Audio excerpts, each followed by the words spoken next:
Ron, if you had to list the top 3 reasons why you're looking for a new football coach, what would they be? You know, at the end of the day, the expectations here are the playoffs, and I think it's that simple.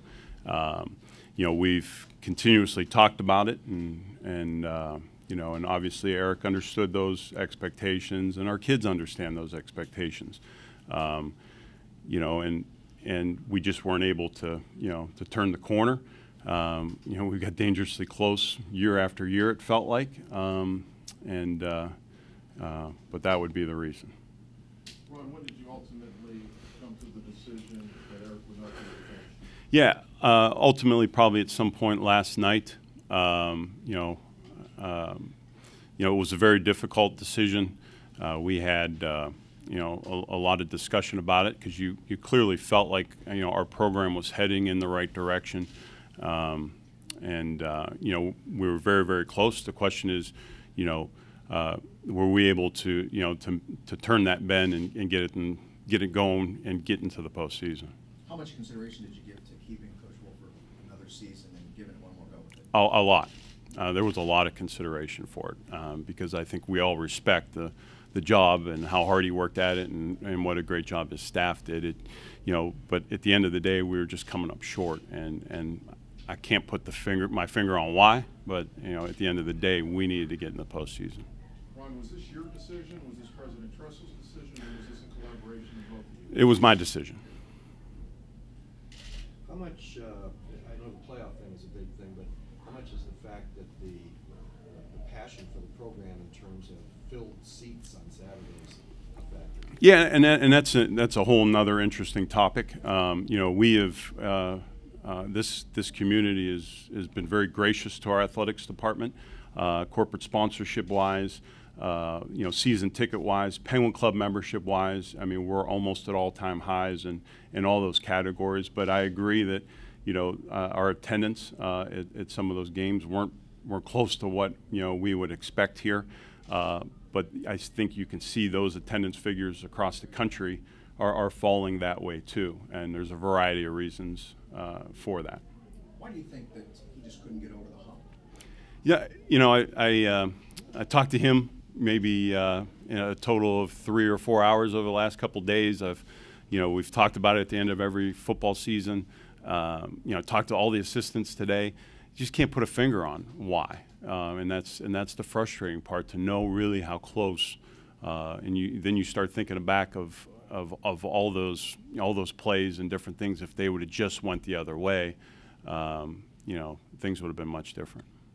For continuity purposes, sometimes you make a change and then there's obviously kind of a rebuilding process. Right. Does that concern you now, going back to, you know, a new staff, new head coach, yeah, recruiting, all the rest of it?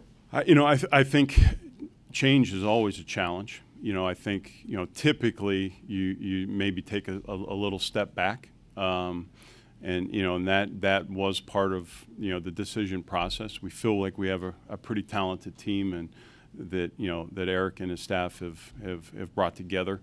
But you do get concerned about, you know, a learning curve with the new staff and kids getting to know them and those type of things.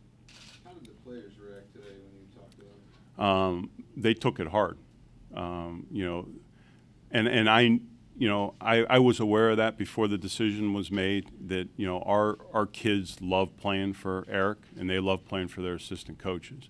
So it was a quiet group today that I spoke to. You know, and clearly as I talked to them individually, they were worried. You know, their concern was the assistant coaches and Eric and their families and those type of things. They were focused on the right things, and quite frankly, that's what you'd want. You know, if I went in there and said we're making a change and I saw smiles, I'd be really worried about what we were doing here. Do you worry about key players transferring away after, you know, making a decision like that? You know, I think sometimes that happens, and that might play a factor here. You know, I believe in this place. I believe that we've put the support group around them that, you know, they feel comfortable with, and you know, I believe the opportunities are here in front of them to have a great 2015 season. I'm assuming you do. Do you have a short list already, even though this decision was made yesterday? Yeah, you know, you have a list, and you know, in my position, you're always tracking coaches. It's kind of, you know, part of the business, and knowing who's out there, and you know, those coaches might be at different places in their career from time to time. So people pop in and off those lists, and in this time your phone, you know, goes crazy, and that you add new names. Care to share that list? No, I don't. In terms of the type of coach you're looking Yeah. for, I mean, you had really quite a difference on the spectrum Right. of emotion and all that with Coach Haycock and Coach Wolford. What kind of a guy are you looking for, not just as a coach, Yeah. but as a member of the YSU and greater community? Yeah, more importantly than anything, it's got to be someone that, you know, is someone that wants this job, someone that is enthusiastic about being part of not only the YSU community, but the Mahoning Valley. But, you know, really to go past that, you know, we're going to look at experiences, and there might be some that have head coaching experiences, and there might be some that don't.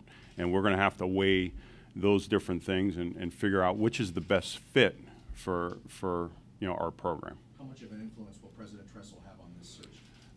You know, I think like any other president would be my initial response, and clearly I think he'll provide counsel when asked.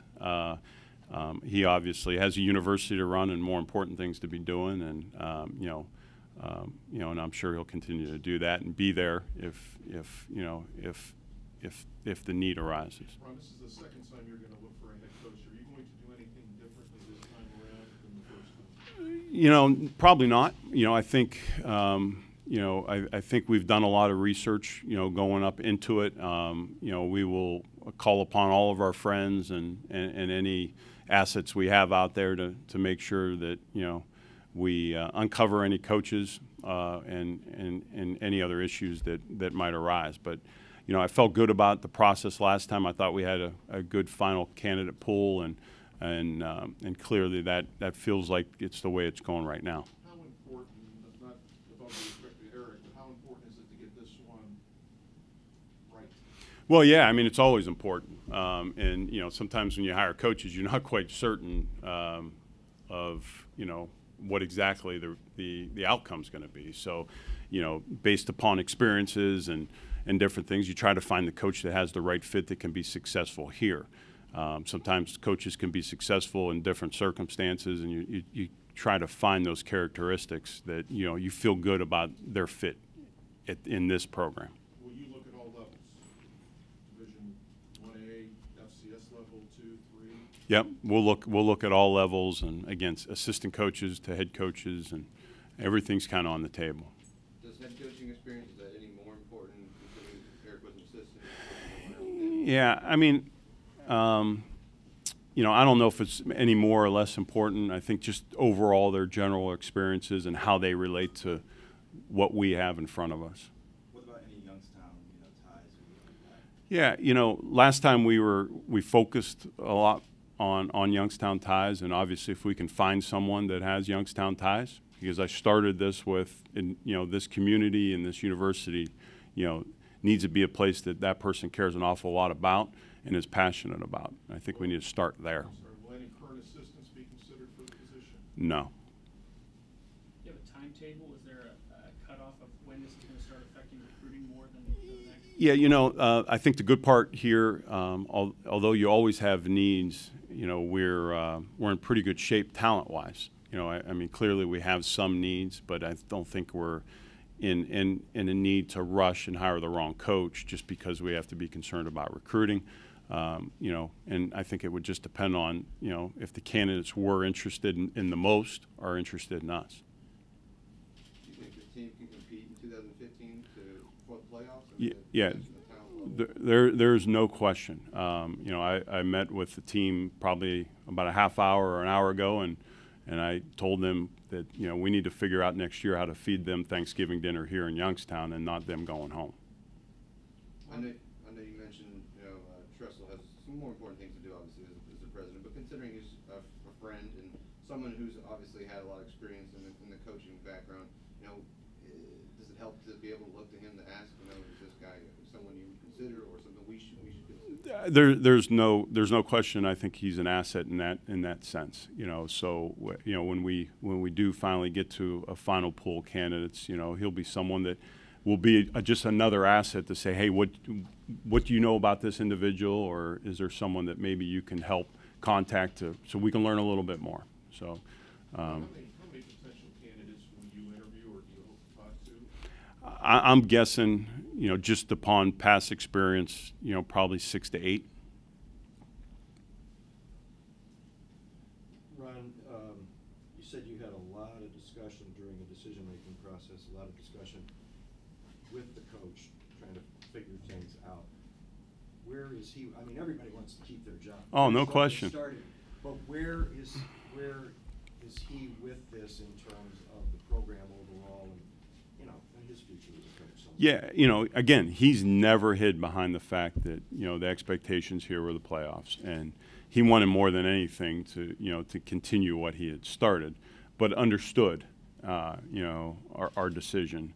Again, it was really difficult. And, he's truly always been someone that, is worried first about this program and not about his career or money or any of those other things. I mean, it's always been about the program. It's always been about, our kids.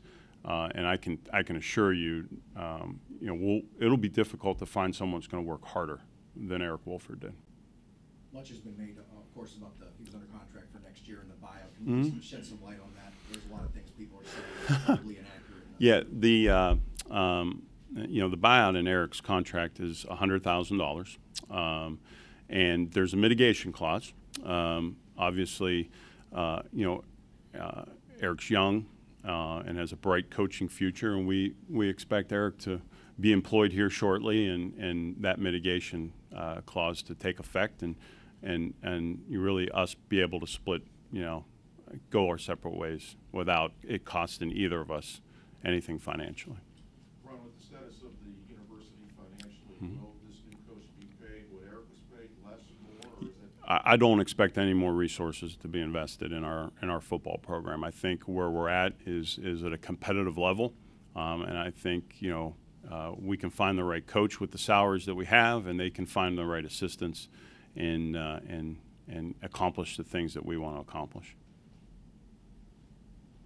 How difficult was today for you? It was really these last 3 days was has been a real struggle, and it kind of flashes back to when we let John Haycock go, and those are difficult days.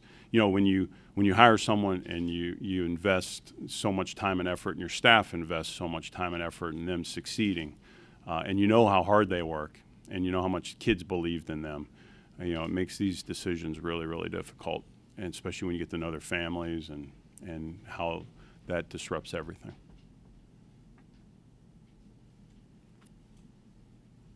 Is there any one thing that changed? In August, he signed a contract with a bonus, and now 2 months, 3 months later, he'd be let go. Is there any one thing or any? Well, I think that, besides yeah, the timing of the signing of the contract, really, we committed last December to extending him and providing him an opportunity to recruit coaches and do all those things that we felt like he needed to do. Because of some changes in Todd Hall, it delayed the actual signing of the contract, but that agreement was really done last December. So really nothing changed. We believed in Eric coming out of last year. We understood we were going to have a young football team, but we felt like things were in place to make the postseason, and we just weren't able to accomplish that. Ron, what's the one factor that the new coach, or that you're looking for in the new coach? If there's one common denominator, what's it going to be in this new coach? Well, I think you're always looking for someone that the kids want to play for, and I think that's something that when it comes down to it at this level, and especially in the sport of basketball, the sport of football, it's how hard they play, and kids need to believe in their coach, and the coach needs to believe in them.